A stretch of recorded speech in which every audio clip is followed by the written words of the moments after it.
Hi, I'm Matthew Buzzy from PC Mag, here with the Alienware m17R3, the 17-inch sibling to the Alienware m15R3 that I also recently reviewed.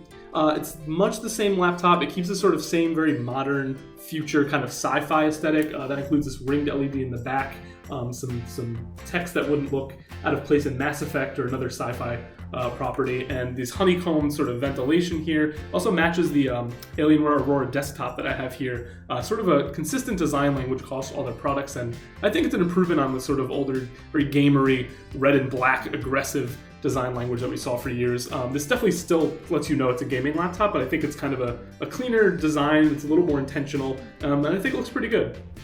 Now, obviously, the biggest difference from the M15 in the M17 is the screen size. This is a 17-inch screen. It's a standard 1080p resolution, so Full HD is a good, fine fit for gaming. It's not 1440p or 4K. There's a 4K option, but this is Full HD with 300 hertz refresh rate, which is blistering fast. A really good fit for competitive multiplayer games. Your favorite shooter, your favorite battle royale, your favorite MOBA. Will run really, really fast on this screen, and our configuration actually does have the power to push those frame rates. The starting price on this laptop is $1,650, but our model is configured all the way up to $3,400, so much higher than the base price. Very expensive laptop, do not get me wrong. We have a Core i9 CPU for that, as well as the NVIDIA RTX 2080 Super. Not even the Max-Q version of that GPU, the full power mobile version of that GPU. Despite the fact that this laptop is so thin, which is pretty impressive, and the performance we saw definitely matched what you would expect. 120, 140 frames per second on some of our AAA benchmark tests. And speaking of those competitive multiplayer games, the Rainbow Six Siege built-in benchmark, 240 frames per second, even on the highest quality settings, and on the lowest settings, over 300 frames per second. So this screen can actually get used. The 300 hertz refresh rate can be utilized in this computer because these components are so powerful. Obviously, if you're going to get a $3,400 computer, you'd expect high-end performance, but it does deliver, and it delivers better than anything that we've tested really in this sort of size range. And I mean, there's really no shortcomings on either the processor side or the gaming performance side. So if you have that much money to spec it out all the way, you get what you pay for. Alienware did a good job on the thermals. It gets loud-ish, but no louder than really any other gaming laptop while gaming. The heat is moderate. It's fairly hot, but again, that's kind of what you expect. Backing all that up is 32 gigs of RAM and a ton of storage in this. There's 3 SSDs, 2 of them in RAID 0, so they show up as 1, but it's over a terabyte of SSD storage. So really, again, getting what you pay for, this is super expensive. No questions asked. Even the starting price, $1,650, that's not cheap by any means, obviously. That's higher even starting price for a lot of gaming laptops, but this is clearly an enthusiast machine. The 15-inch version scales a little bit better as far as starting a little lower, but it does also go up as high. This, if you're going to go in for a 17-inch gaming laptop, that kind of signals that you're pretty serious about it. You're not really going to use it for the road. This is like a stay-at-home desktop replacement gaming laptop that is kind of a gaming desktop. It is portable. It's 6.5 pounds. I wouldn't want to take this with me frequently, certainly not a daily commute machine. The battery life's also really not very good. Lasted just a bit over 2 hours on a rundown test, so might last for a quick trip, might last on your couch in the living room only even for a couple hours, but it really is meant to be a gaming machine that stays on your desk. You can take it with you unlike a desktop, that's the advantage, that's kind of what you pay for, but it really is not a very, very portable laptop, and I think that sort of ties into the starting price because they know this is for enthusiasts, this is for performance first people who really are pretty hardcore about their gaming experience.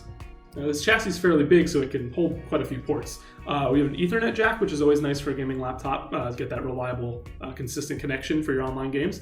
USB port, headphone jack, 2 more USB ports on that side, as well as a micro SD card slot. And on the back, it gets kind of interesting. There's the Alienware proprietary port for their external graphics amplifier. If you happen to have that, it's kind of impossible to beef this laptop up much more than the 2080 Super. I mean, if you have one of the new 30 series cards, then go nuts, but there's not really much of a point in boosting an already very, very good graphics card even further. The HDMI connection on the back, a mini display port, and USB-C with Thunderbolt support. So really a full complementary set of ports. I can't really complain about any of the connections. You have plenty of each. Maybe you want more USB-C, but that's kind of nitpicking at that point.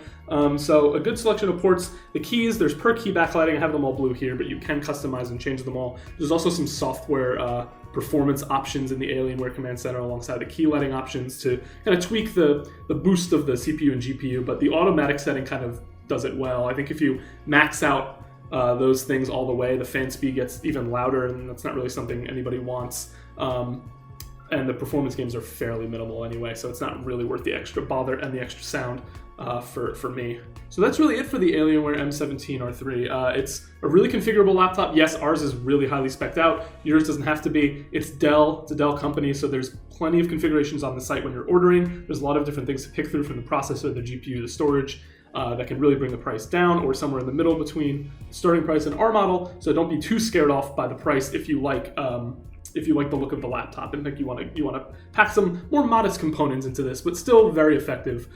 For that much money as a starting price, this is always going to be a pretty good gaming laptop, regardless of what you put in it. Other than that, the only complaint really is the short battery life. Not a deal breaker in this category. It'd be nice if it was longer. Plenty of gaming laptops do have good batteries these days, so that'd be something we'd like to see improved. But otherwise, you get this really standout design. I like it. I hope other people like it as well, because Alienware has definitely made it their look for their current few, probably next years of laptops. Chart-topping performance as far as our model is concerned, and it's really not much to complain about. This and the Razer Blade Pro 17, two of the best sort of still portable 17-inch gaming laptops. I would say this is a bit less of an appeal compared to the Alienware M15 R3, just because at 17 inches, there are some gaming laptops doing really interesting things with their design, or just even with their performance. They're a bit thicker, but again, if you're not moving this a lot to begin with, you maybe just want something that's really going to go for broke on your desk and have a crazy sliding keyboard, or some of the other solutions we've seen. So it gets a little bit less of a unique draw compared to the 15-inch, which is a really good, thin, portable gaming laptop, where 15 inches they don't do as many experimental designs. So if you want to go pure performance and still want to be able to move your 17-inch gaming laptop, this is one of the top options on the market. Read my full review on PCMag.com. Give it a 4 out of 5 stars. Thank you for watching.